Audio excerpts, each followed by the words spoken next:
Hey guys! Welcome to the first edition ever of How to Say. I'm your favorite host, Miss T. I believe you watched the introduction video I posted last night, and where I explained what How to Say is all about, the vision you need How to Give, and what you expect them to gain from here. So, yes, this is what we're still waiting in the stage. Even true story as our motto actually says. And on this particular episode, we have a survivor.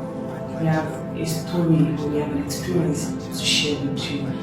So if you have an experience to share with people that you want people to learn through it and you feel like it would actually help somebody out there, please feel free to just drop your story. You can chat me directly or just DM me directly so that your story can be shared. So just grab a seat and just listen to this experience together.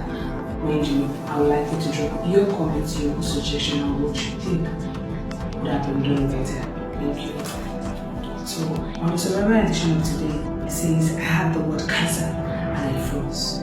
Amazing. Firstly, cancer. Who wants to hear cancer? And we're not calculating 1 or 2 things. Play with 4 plus 5 minutes serious now. And we just calculate because it's a very heavy statement. Let's see what happened in this. Hey Healing Circle, my name is T. I was 3, working full-time, raising 2 beautiful children and juggling more than I should have. Life was very fast, according to her. Then long appeared. I ignored it at first. Who has time for appointments? According to her. But it didn't go away. I went for a scan. The doctor called me again, sat me down and said, I have stage 2 cancer. I froze. Everything in me shattered. My kids were 5 and 8. I hadn't even taught my daughter how to breathe yet. Chemotherapy was hell. I lost my appetite, my strength, but I never lost my need to live. My children would draw me pictures and take them on the wall near when I was put to bed.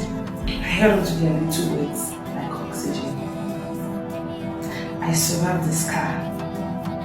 I survived. The scar is still there in my chest and in my heart, but I'm here. I'm alive and healthy. And every year, on my diagnosis day, I bake a cake. Not because I celebrate cancer, but because I survived it. It's indeed a survivor edition. Indeed, a survivor edition. Because in this person's case, she's the mother of 2, according to her. She had 2 beautiful children. One is 5 and one is 8. She's a mom. She's a career woman. And she has a lot on her plate to cater for. But I think in her story, because she didn't mention her husband, so I felt probably she's a single mom, like she was raising her kids alone. Or maybe the husband was not control, so she didn't tell us. She only shared the passion with us to me. But the funniest thing was that life was really well with her until she turned 33 and suddenly she had get it. I'm going to explain that. A love is a tree that grows from your breast. At times some people feel like there's nothing to worry about. There is nothing to be bothered about. It's not them. Instead of going to go for a scan to check or get it examined by a professional, even if you can't by yourself, permit it yourself to examine the difference between the 2 breasts, but then you should get a professional to actually check it for you so that you will know what exactly is going on with your breast. But in her case, she noticed the lump and I assumed that she knew it was a lot. It was a lump, but then she ignored because she felt like she doesn't have time. She's too busy to go for appointments, she's too busy to go for checkup, and that was the beginning of her problem actually. If, as at the time she noticed the early stage, she went to a professional to check or she went to the hospital for an appointment, it would have been easily handled. And it will not escalate, because before cancer starts, it's really low. Trust me. There's excess growth of the cells, abnormal growth of those cells. So, and before you know it, there's rapid increase of the abnormal cells being coming from it, and they're being formed. In her case, she didn't know what to do as well. She didn't do anything about it. She felt like she was too busy. Now, note it. If it was that she was ignorant, is another case, or she's an illiterate, she didn't understand what it means. It's a different case. But in her own case, she felt like she's too busy, which is not actually right. Then let's move forward. Then afterwards, she noticed that the lump kept growing. It was still growing. Then at the point that she went to the hospital, the cancer had developed from stage 1 to stage 2. Okay, apparently there are 4 stages of cancer. We have stage 1, stage 2, stage 4. As at the stage 1, I'm so sure that by the time she noticed the cancer was still at stage 1, which is still very, very much okay, because you can easily commit your treatment and relax. Stage 2 is a bit upgraded to the stage 1. Do you understand? Stage 3, same.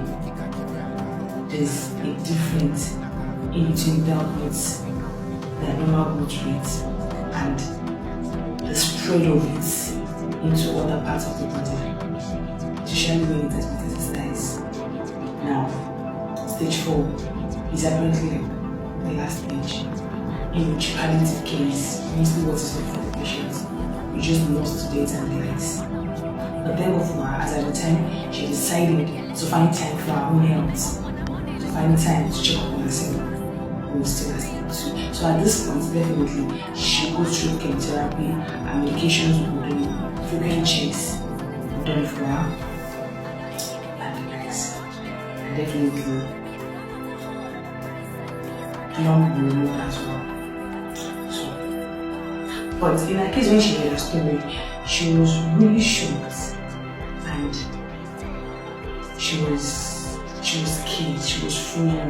Like, she got scared and like. Do you know the funniest thing was that she was not really scared for her life. She was scared for the fact that she had 2 children. One was 5 and one was 8. They had not yet grown to a stage where you can take care of them. And she was even concerned about her, not her mom told her how to braid her hair, which is actually funny.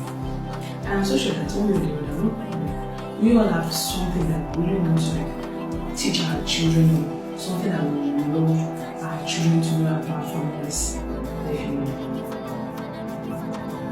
Now, the good part of it is that she started her treatment and she was being hopeful. She never lost her faith. She was being hopeful and she never allowed herself to be in the denial state for too long. You know that being in the denial state actually is one of the things that puts people in a lot of mess when it comes to their health. Because when they tell you, okay, you have cancer, you have liver disease, you have this, you have that, people be like, God forbid, this, that. They will go back home. Yeah, miracle works and the likes. But instead of you, but God Himself created the medical applications in order to be able to help people's health. Combine with your prayers too. So the knowledge of science was created by God in order to help mankind. So it's not for you to neglect things when you believe them. It's for you to take actions, do what is necessary, and so that you can survive that stage alongside pray. You know the Bible says that prayer without work. It's just prayers. So you need to, the work as which you put into it is by going for checkup, by listening to your doctor, do what is right, what you expect to do, alongside put your prayers to it. Did you get my point? So she's been encouraged by the love of her children and everything that was shown to her. Now she was able to survive this cancer because of the love of people she has had. There is something she hold on to that she can't just leave these little kids. She has not raised them to any extent. And there is a need for her to nurture them. And I'm so sure that one way or the other, there is a reason, even if we are very tired of this life, there is a reason why one or two people here are still holding on to life because of one person, because of one parent. Some is because of their spouse, some of their children, some of their parents. Even when they're tired, which I believe you should not be tired. Yes, there are cases that occur that wants you to feel like, okay, everything is going down, everything is not going my way, and it's like just like anyone to know that's not the solution. But then you're struggling because there is a love of somebody or something in your heart to still make you to hold on. Let me continue with this. And in her case, she survived, like I said, and for every year, every time, every moment it comes to an diagnosis, she always celebrates it. But not because she's celebrating cancer or she appreciates cancer, no. Because she is a survivor. She is a survivor. And she has something to be grateful about. Now, let us move forward. She has something to be grateful about. So, I am so happy for her. Because in some cases, it's not everybody that survives. Even something that is not up to this. Once the pressure sets in and you keep thinking and realize, even your thoughts, if you are being depressed and you feel weighed by what you are being told, it affects you even more. And the diagnosis that was able to you, I really understand the endurance. But in that case, the healing community is so happy with this. She survived it. And see, we are really grateful to God. And we are celebrating them. It happens every year. Now, to the rest of the world. Have you ever received a life-changing news as a first person? How is it changed? Strength to fight. Have you ever received a life-changing news? Strength to fight.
Irrespective of how